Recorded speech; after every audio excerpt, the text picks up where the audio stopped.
Good enough, Reno? Are you started, okay? Yes. 1, 2, 3.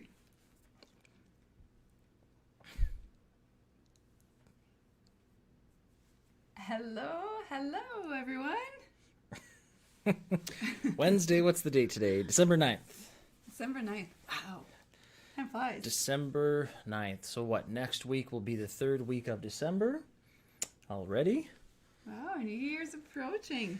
2020, what a year. What a year with everything that went on all over the world. Well, I'm trying to think, when will be the last Wednesday of the month? I don't know if you can look that up, Raphael. That way, because that'll be the last show. I'm just trying to think. There's only a couple more shows for 2020, and what subjects we're going to do before we wrap it up. Mm-hmm. So yeah, if you can let me know, Raphael, which Wednesday is the last Wednesday of the month? Is there left to I don't have my phone. It's upstairs charging. There we go. Yeah. This is the third? There's 3 more? We have 3 more. Wow. 3 more live sessions. 3 more, yes. Okay. Well, the last one will be a wrap-up for 2020. Yes. But today, what are we talking about? The good, the bad, and the ugly of real estate. Yes. Yeah, because, we often, I guess we talk sometimes good, but sometimes we don't talk bad or the ugly. And of course, like anything that you do in life, any career, any investment, there's always the bad and ugly side. So we thought that we'd talk about all of that during our live session today. Yeah, well, just like anything else, right? Real estate is no different. There's it's multifaceted, meaning there's lots of different faces, right? Or lots of different surfaces, let's say, to real estate. Yeah, we usually go over the good. Some of our videos we've gone over bad and ugly. True. Yes, we do. I guess we talked about our biggest mistakes Things that cost us hundreds of thousands. The tenants from you know where. Yeah, so good point. I'm trying to be very positive today, Dave. But today we're going to talk about all of it. The full picture, the good, the bad, and the ugly.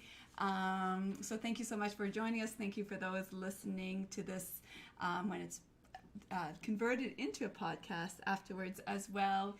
And we appreciate it. So how about we get started, Dave? Yeah, let's get started. And if you're not already subscribed, please subscribe to the channel. Again, we provide content. A video is going to be going out tomorrow. A new video every single week. Yes, and if you hit the bell as well, you get notified when we go live. So we go live at least once a week, sometimes more. I'm thinking tomorrow we may pop in actually. Well, tomorrow we have a webinar. Yes, we have another live webinar, but this one you have to actually register for. And this is the one we're going to be talking about other people's money and how we purchased 119 apartments in 2020. So using none of our own money and no joint venture partners. That's what Dave and I specialize in. So if this is something that interests you, I'm going to get Raphael here to pin the comment or the website to go to, because you do have to pre-register, and it's www.iloveopm.com. So www.iloveopm.com. OPM, what does it stand for? Other people's money. Yes. Yeah, and start putting questions in the chat, because again, at the end of this, we're gonna have Q&A. So start posting some questions, some comments, anything like that. But yeah, let's begin. The good, the bad, and the ugly of real estate. So again, stay to the end, because some things in the ugly section we actually have never talked about. So stay to the end, because you're gonna be we're gonna lay down some surprising stuff in the ugly. You need to know about this if you're gonna be a real estate investor, and if you already are a real estate investor, you should know about this as well. So make sure to stay for that near the end. So let's get started. Let's talk about the good of real estate investing. Why are we full-time investors? Well, you want to do your intro? I forgot you. No, I'm good. You seemed a little bummed out. No, my coffee is a little too strong, so I'm kind of. Oh, that's. My taste buds are, but no, let's get right into it. Right. I'm going to skip my radio voice for this week. All right, no radio voice. That's okay. All right, so let's talk the good. The good are things like cash flow. We love cash flow, of course, with real estate investing, and that's something that, yes, you should be cash flowing from day one. Even if you are doing like what Dave and I do, using none of your own money and 100% finance deals, you still should cash flow from day one, generally speaking. Once in a while, once you have a big enough portfolio, then there's exceptions to that rule, and we'll talk about that another day. But you want to cash flow. So number one, well, you're going to enjoy having that extra cash flow. And number two, of course, for the financial institutions to keep saying yes to you as well. Yeah, and cash flow, because some people, and I'm going to play devil's advocate here, because some people will say, and I'm thinking one of our mentees, she is from Toronto, and she had a condo. Yes, a condo.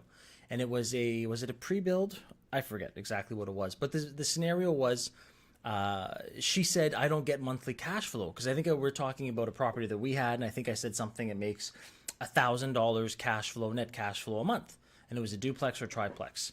And she had made the comment of, and I'm kind of getting sidetracked here, but she had made the comment of, well, my condo doesn't make that, but I've had it for 2 years now or 3 years, and I just refinanced it, and it actually appreciated by 100 and something. So she actually got a refinance of over $100,000. And she said, I don't cash flow like you. And I said, well, whoa, pump the brakes here. You just got a refinance of, let's just use easy numbers, $100,000. Take that, and you said you bought it 3 years ago. So 12, 24, 36, divide that by 36 months. What's your cash flow? And I forget, I think it was three. Again, I don't want to say a number and be wrong, but it was a lot more than $1,000 a month. So cash flow can be, different types of cash flows. Might not be in your pocket today, but it might be down the road. So cash flow, yeah, that's definitely a good thing about real estate. Now, to piggyback on that example, appreciation. That's kind of what I was trying to lead into. Appreciation. So this lady did not have, a high monthly cash flow. I think it was a break-even property-ish. But the appreciation on that property was massive over the 2-3 years. Yeah. Whereas, let's say a secondary market like where Mel and I invest, we have to really force that appreciation. And this is all good stuff, because this makes your building worth more. This gets you a refinance, like we're going to talk about in the upcoming good section. But appreciation is a massive good thing about real estate. Absolutely. So cash flow, and then you add in that appreciation as well. And probably my favorite part next will be refinancing. So we specialize in buying underperforming properties. So a property where we know that the value's here and it's worth what it's worth at that time, but that we can really force the appreciation. We call it getting the lift. We literally lift the value.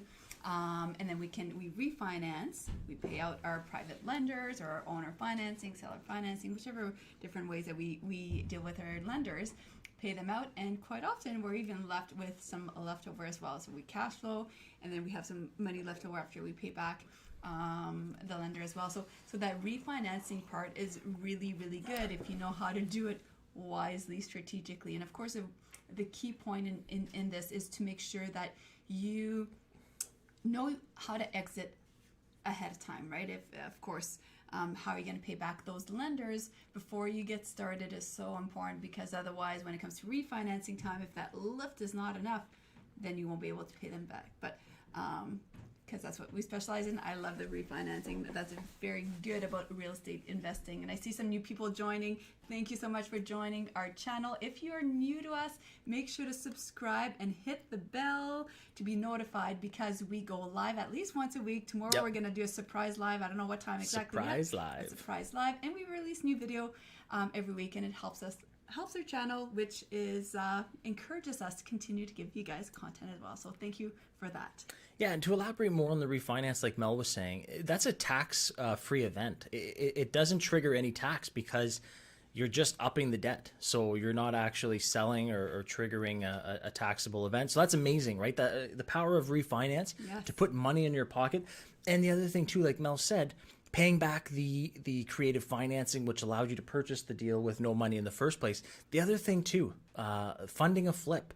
So that the last week's YouTube video was how we bought a duplex for 114, made it into a triplex, and sold it for 405. Well, we borrowed funds to pay for those renovations. So if we had refinanced, that's also an amazing thing. When you refinance, you can pay back all those lenders that trusted you in the project and the deal, and hopefully still have some money left over. Yeah, absolutely. So refinance is a fun, good time with real estate. We love that. And the other thing, the good side as well about real estate investing is that at the end of the day, you're providing an essential service for someone, right? You are providing a home, and I can share so many stories. Dave and I, we used to be very hands-on with viewings and whatnot, and there's some situation where people, for example, wouldn't rent to them because they had a cat or a dog and were pet friendly, so we offered that, and they were so grateful. I remember this one lady, and I'll always remember her. She was pregnant, big, huge belly. Nobody would rent to her only because she was pregnant.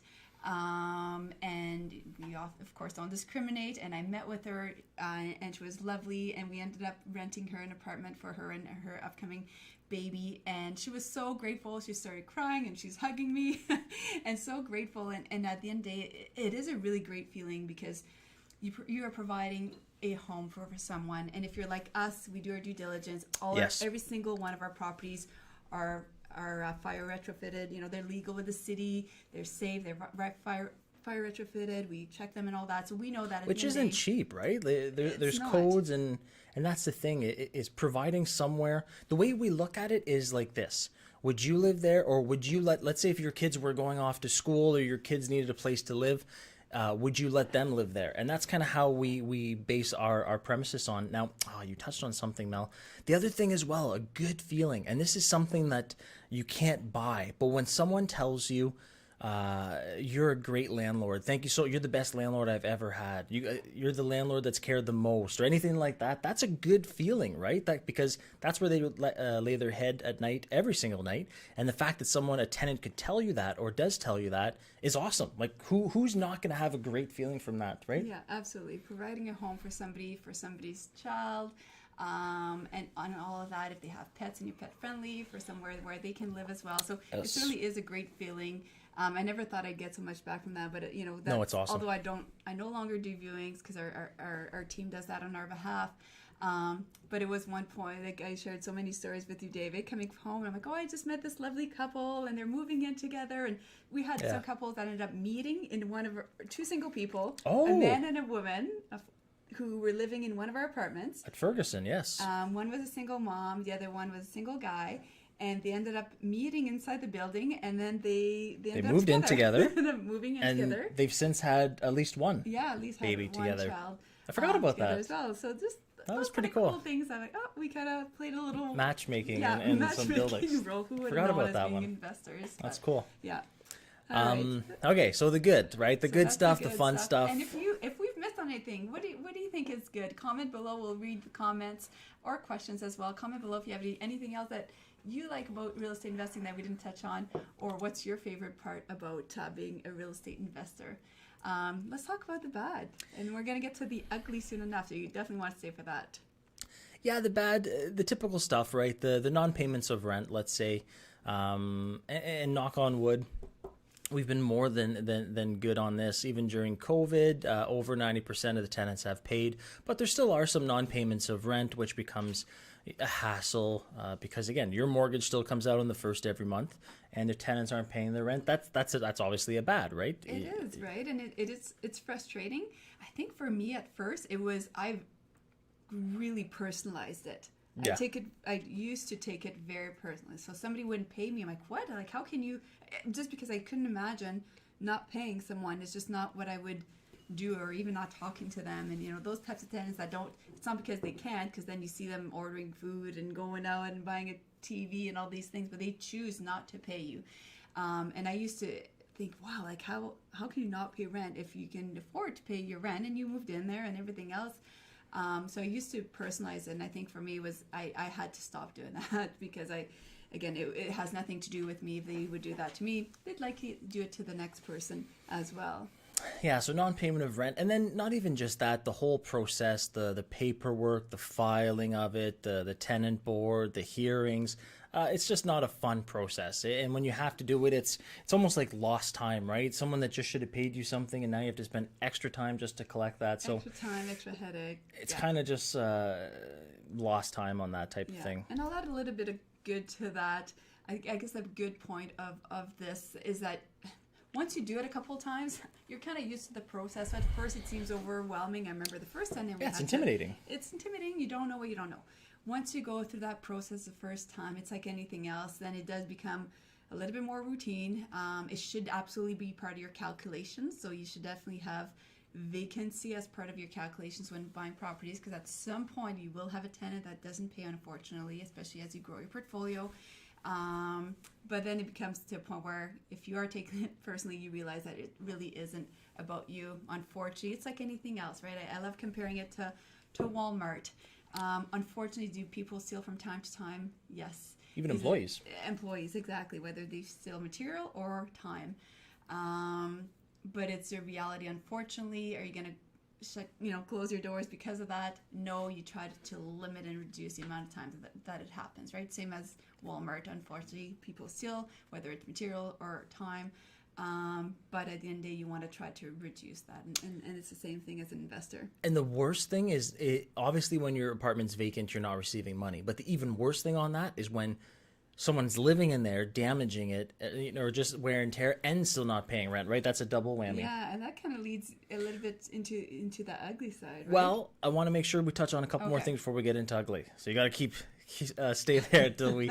But I want to talk about things where right now the interest rates are low and it's almost free money, but sometimes rates go up, right? Yes. Interest rates go up, and that's something that affects people's cash flow. Then maybe a deal that was good a couple of years ago might not be as good, or might not be as cash or as lucrative or as liquid as they would have liked. So that's something as well we can't control. That's can't control, right? And I guess coupled with that is the market as well. Mm-hmm. Is the market going up or down? Again, you can't control it. For long-term investors like Dave and I, and some of you for sure, I know you buy and hold like Dave and I do, this is not quite as bad, especially with the market, because although the market fluctuates, it's been proven time and time and decades over decades that, yes, value of properties do end up, although it goes down and dips, it increases, right? So overall over time, exactly, overall over time. So since we're not flippers, although we flipped a few, but that's not our overall like strategy. The video from like last week. I know. Like the video we're not flippers, but we sold one last week. We sold one last week. So we do it from time to time. But again, it made sense with the market. But overall, we buy and hold. So yes, if the market goes down, it can be a bad thing. It's not as bad when you are looking at buying and holding the properties, because you know that, okay, it might dip a little bit, but it's going to continue at some point to go back up again. Yeah. Okay. So now I think we're ready for the ugly, and that to kind of go and elaborate on what I was saying. So obviously a vacant unit, it sucks, right? You don't want to have a vacant unit. You didn't buy a rental property or an income property to have vacant units, because now you're not making rent. But the worst is when someone lives there, not paying rent and damaging, or even damage in general. So example on this. So what are we? We're December right now. Yes. So a little bit of story time, actually. So we're December right now. A duplex that we had purchased 5 years ago, 2020, maybe 6 years ago. Time's flying by. I don't know what units you're looking at me. I'm not sure. No, I'm thinking. Well, you'll know exactly what I mean, because we talked about this yesterday. She does this to me all the time. I keep her in the dark. So we bought it, we renovated it. Then we got a lift, we refinanced, and now we still own the unit.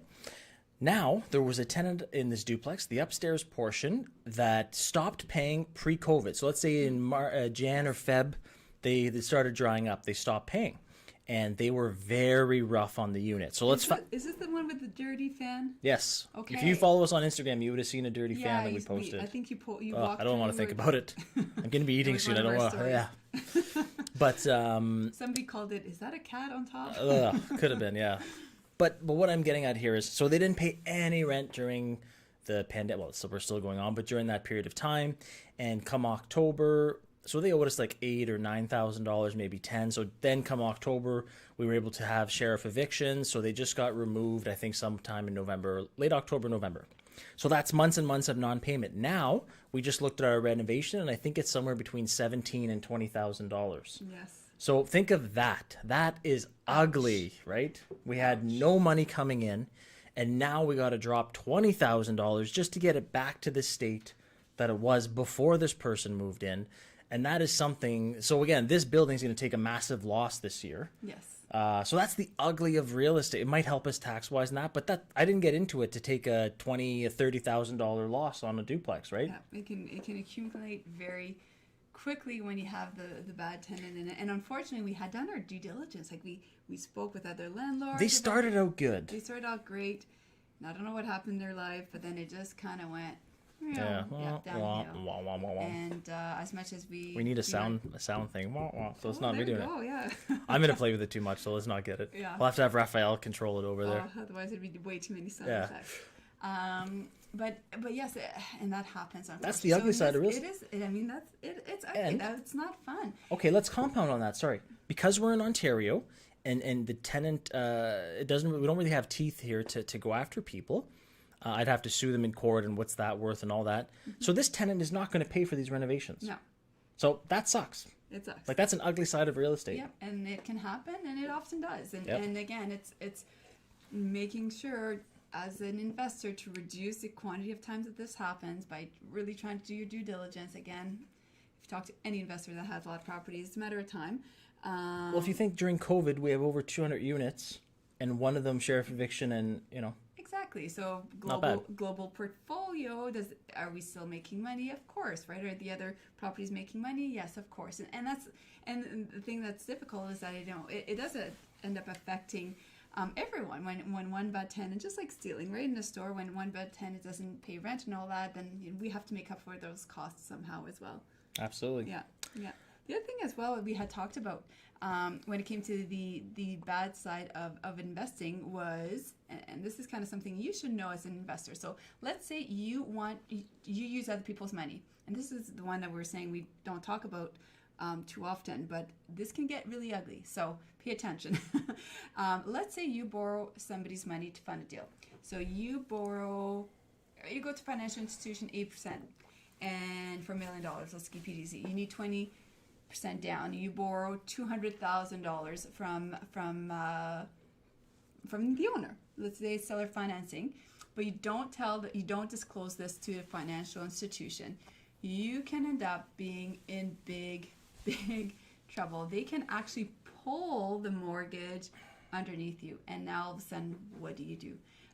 This is where not knowing what you don't know and doing these kind of really big mistakes can make or break an investor. Well, okay, think about this. And this is something that I shouldn't say is common. We've never done it. I have heard of investors doing it, and I strongly suggest never, ever doing this. What they'll do is, let's use Mel's example. $1 million, they need $200,000. Maybe they get a quick loan for the $200,000, and then a week after closing, so they didn't tell the financial institution that they would be putting a second mortgage on it.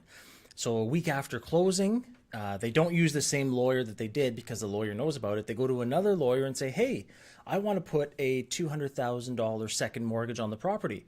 And the lawyer puts a mortgage, and probably this is where you take the risk, and that's why this is scary. Probably won't tell the first mortgage holder, which is the bank, that doesn't know about any of this going on. And then you get that second mortgage and pay the person back out. And now you have a second mortgage on a loan that the first mortgage was a no. But this is where it gets ugly with real estate, because now you've lied. It's not really ethical, moral. And if the financial, like Mel said, if the first financial institution finds out, they're going to call the mortgage. You're going to have 30 days to now have to go scrambling to get another mortgage. Like, that would be scary. Imagine a building, they say, okay, you got 30 days. You're on our, do not lend to ever again list. And that looks really good when you're trying to look for a mortgage, right? So that's the ugly side of real estate, that you have to make sure. Is it doable? Yes. Should you do it? No. We don't recommend it. And again, we haven't done that. I never will. But I have heard of horror stories, and that's what we're talking about. It can be ugly if you're don't try to. Again, sometimes there's a gray. Don't push the gray, because it can come back and backfire on you. It's just not worth it. So, I mean, we do OPM, other people's money, all the time. That's all day, every day. All day, every day. That's how all our units, except for the first few at the beginning, but other than those first few, every single unit that we have been other people's money and creative financing. But we're very, very transparent with everyone involved. And I guess the key here is just remember win-win. Yep. So everybody should win as part of the transaction. We win because we're getting a building using our own money. They win because they're making interest, but they should also win because you're being transparent. There's no secret here. There's no playing games with them. Yeah, no, I agree. And I'm just thinking, we're going to be getting to Q&A soon. So if you have comments, questions, start putting them down, guys, and also subscribe. But yes, so this scenario, it's one of those things, right? I don't know if that goes on your credit report or not. I don't know, and I never plan on intending. I don't want to know.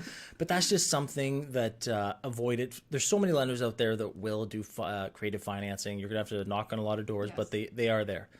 So there's no reason to hide or lie or be dishonest. But yeah, talk to different mortgage brokers and that type of thing on creative financing. Yeah, so there's good, there's bad, there's ugly side of real estate investing. Overall, my opinion is that there's so much more good. Of course, that's why we do it. And you can avoid a lot of the bad and the ugly by doing your due diligence as well. So right. Let's Do you mind head grabbing over that one? to I can't. some Q&As here. All right, Christoph. talking about the good. Isn't Christoph part of the action family? I forget. Talking about the good. What happens if after the refinance and the new mortgage kills the cash flow, but you pay all your lenders back? And that's what I would say, Christoph, is, okay, a couple of things here. The first thing I think is, when you got into this deal, you should have looked at that. That should have been part of your exit strategy. And we have our cash flow analysis matrix. In the exit strategy, once you do that refinance, what's the cash flow going to look like, right? And that's part of our 4 pillars. So, and if the deal you like initially, but then when you refinance it, let's say the numbers aren't as great, well, do you still want to do that deal? So I would say that look at that before going into it. Mm-hmm. Typically, not that it's a wash, but when you're using creative financing, you sometimes might have to pay higher interest. So you'd pay higher interest, let's say, on a certain amount of debt. And then when you refinance, you'd pay lower interest on the same amount of debt, or if not higher. So usually it kind of relatively close to where you were before. It might be a little better, a little worse, but it's never, in my experience, it's never been a complete game changer where when I refinanced it at a lower interest rate, higher debt, that it killed the deal. And again, you should play with those numbers ahead of time, right? So, and when I say play, I mean not play, but really do it strategically and calculate those numbers ahead of time. So I'm going to pay X amount in interest right now. It's typically, again, if it's creative financing, it's going to be a little bit higher. When I refinance it, this is what I'm projecting. Always leave yourself a cushion in case, interest rates might go up a matter of time.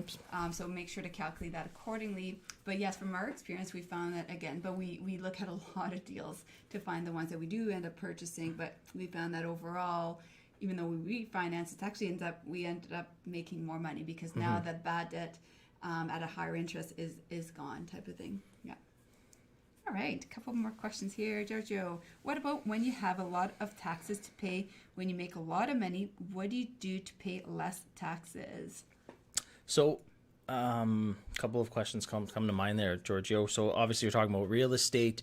It's going to depend if you personally own your assets. If you personally own your real estate, there's still some tactics like depreciation in that, but by personally owning it, the accountants are pretty much going to have to add it on to your income. So whether you're in Canada, T4 income, or you're in the States, your W2 income,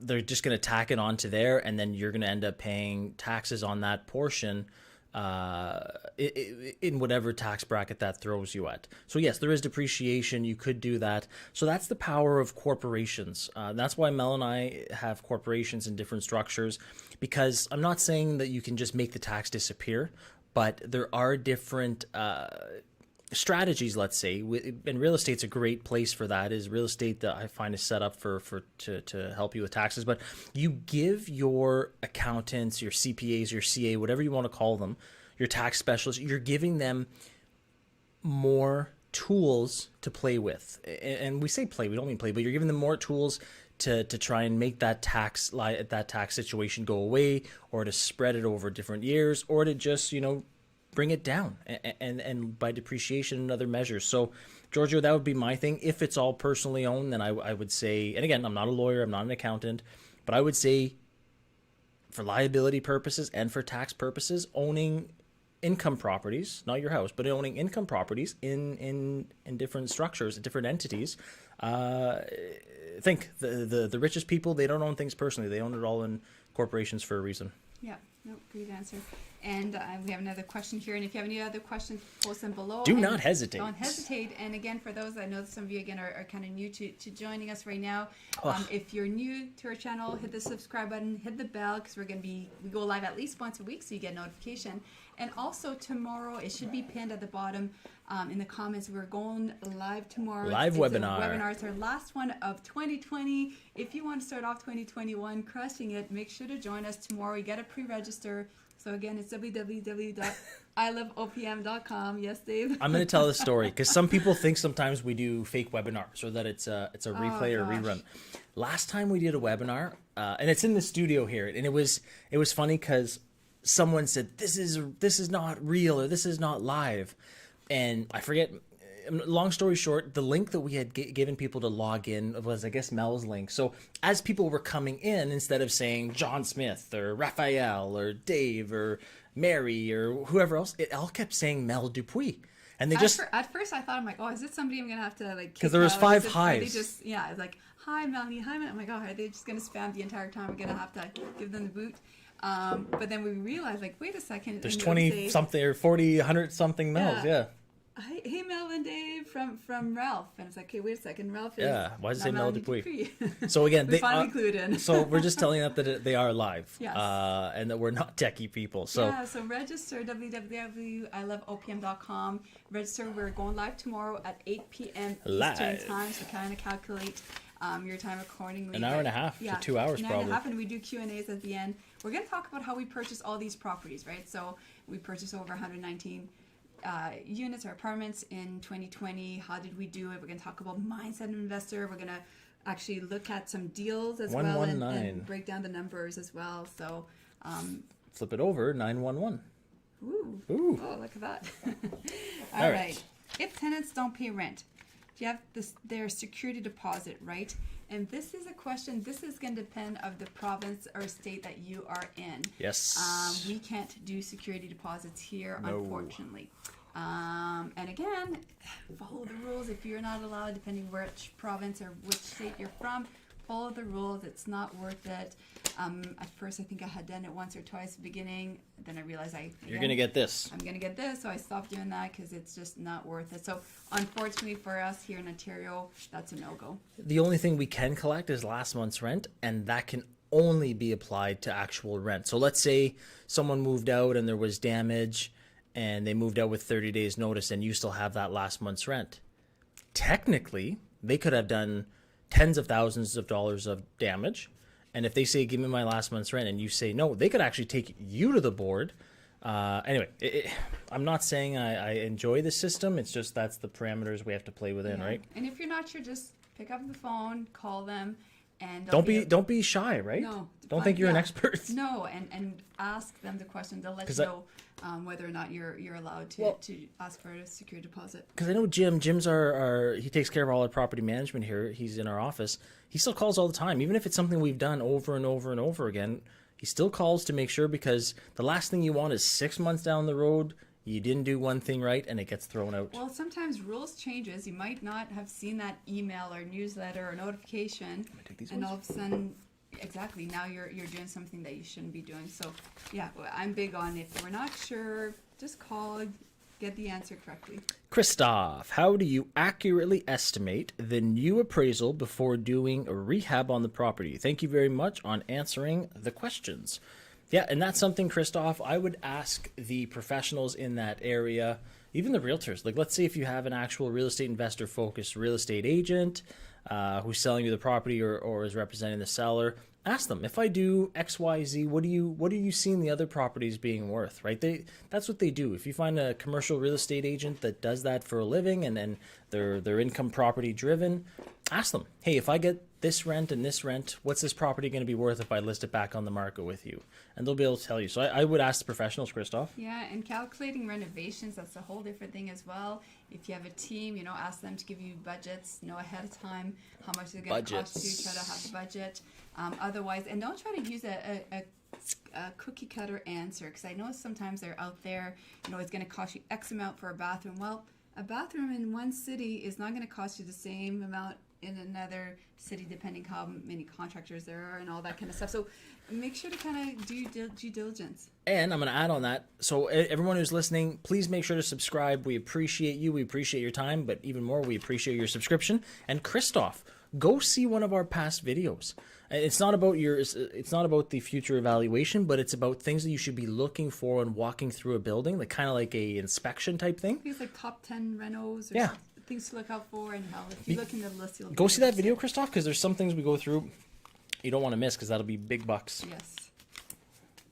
Kashik. Starting up, does refinance include my personal credit check from bank? What if I already have active mortgage payment or primary residence and ratios don't support, and I'm not qualified? Okay, so let's dissect this question here. So starting up, does refinance include my personal credit check from bank?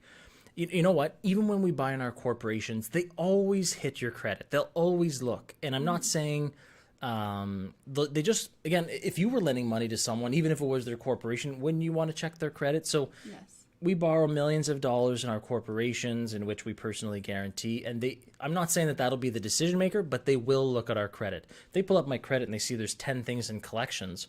I could have the best cash flowing building in the world, but they're going to probably say, odds are this guy's not going to pay me. Yeah, and with the banks, I mean, keep in mind as well with creative financing, you probably won't be using a traditional bank because they usually don't like creative financing. And their ratios aren't good. No, we had really great Sorry, ratios. I shouldn't say that. No. I don't like the way they look at the ratio. Right. For us.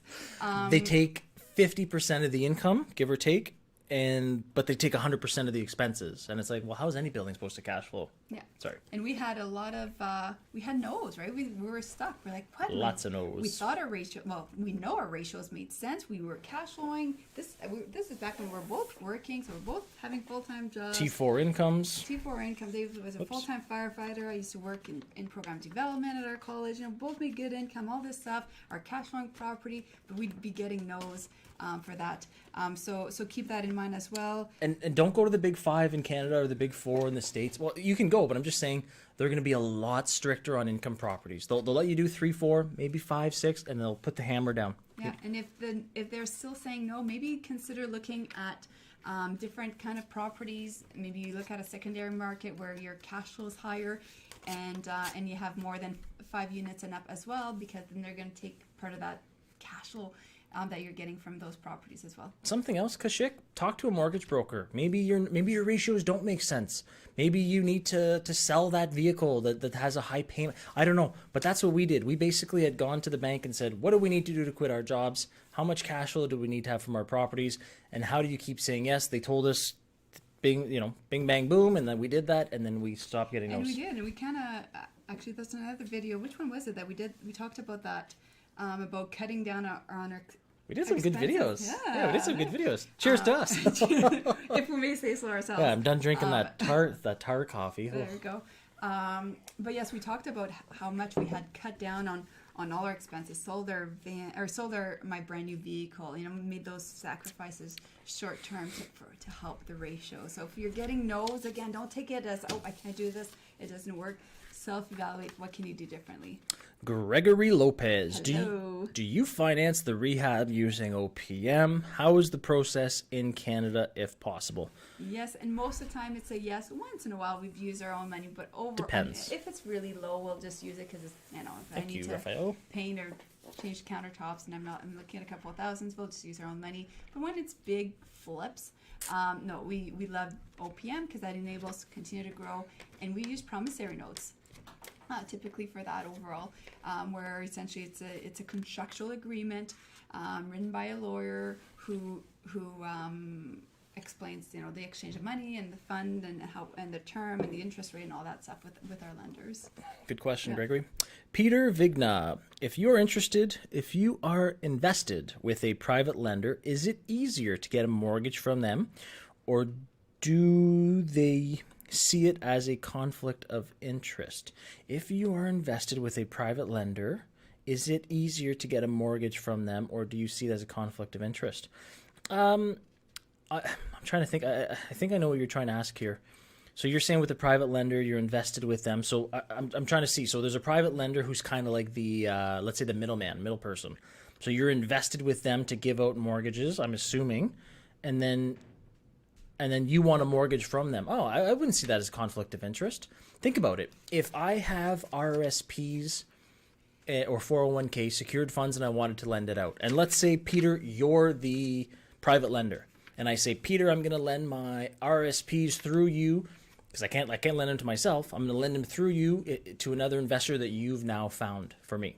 But then I say, hey, Peter, but by the way, I'm buying income properties and I want a mortgage. Can you go get me a mortgage from another private investor? I don't see any issue with that. I think, if anything, Peter, you and I have a relationship. I've invested my funds through you and you did the due diligence for me for that person. do the same thing for me now. Please go find me a private lender fund so I can get a mortgage to buy an income property. I don't see a conflict of interest in that, Peter. But again, not a lawyer, not an accountant. Talk to them. But we often get asked as well for family members and friends as well. Hey, would you ever use a family and friend? Do you recommend it? And again, this is going to be up to you if you feel comfortable. It's kind of a personal question to see, but I mean, we have a lot of action takers yes, in our Action Family Mentoring Program who that's what they've done, been really successful, even asking their inner people they know and all that, and kind of working their way out, but asking family members, asking friends, and not everyone's going to do it, and they may not, because they want to, hey, I want to keep that separate, fine, but there's certainly no harm in asking, as long as everything is laid out, and of course you're going to make sure to do your due diligence, just as you always should with your exit strategy as well. Cool, great questions, great show. We went longer than we thought we would today. Yes. That's awesome, guys. That flew as always. Another Wednesday. Yeah, so I hope to see you guys tomorrow. Make sure to register. Otherwise, completely free. Yes, completely free. An hour and a half. You need the mindset. Yes. It's not just about the cash flow and calculating deals. You need the mindset. We're going to talk about that. You need to know how to calculate deals as well. We're going to talk about that as well.